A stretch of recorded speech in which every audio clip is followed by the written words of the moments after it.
Bon dia. L'Enric Juliana és el meu periodista preferit. Els seus articles no m'han fallat mai. Per més difícil que ha sigut la situació política, per més equilibris que l'he vist fer, o per més lluny que jo m'he sentit dels seus plantejaments, sempre he trobat en els seus escrits una idea suggerent, un pinyol capaç de sintetitzar un panorama polític o un fenomen social. Quan van detenir a Lluís Prenafeta i a Macià Alavedra pel cas Pretòria, va ser l'únic periodista de prestigi que va gosar posar en relació el conflicte nacional i la cultura judicial espanyola.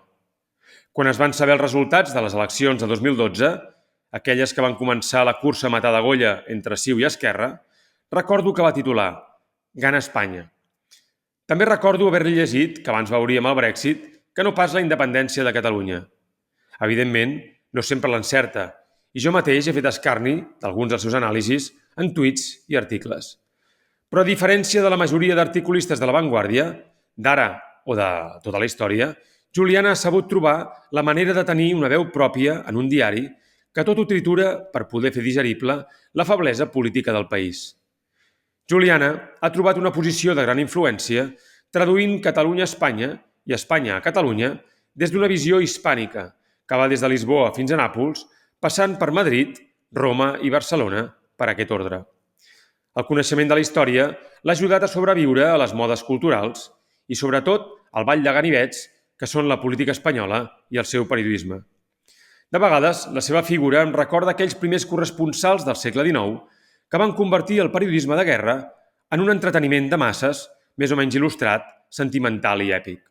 A Juliana també li agrada veure de prop les bufetades, però explicar-les des d'una mínima distància. Com George Augustus Sala o William George Russell, per dir un parell de noms, Juliana també és una figura desplaçada per la història que busca una certa centralitat disfressat d'un cert pintorequisme emotiu i enciclopèdic.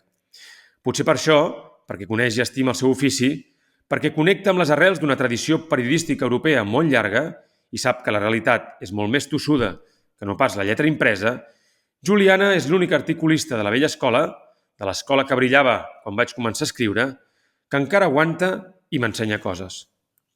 Enric, bon dia. Bon dia. Escolta, estem molt contents de tenir-te aquí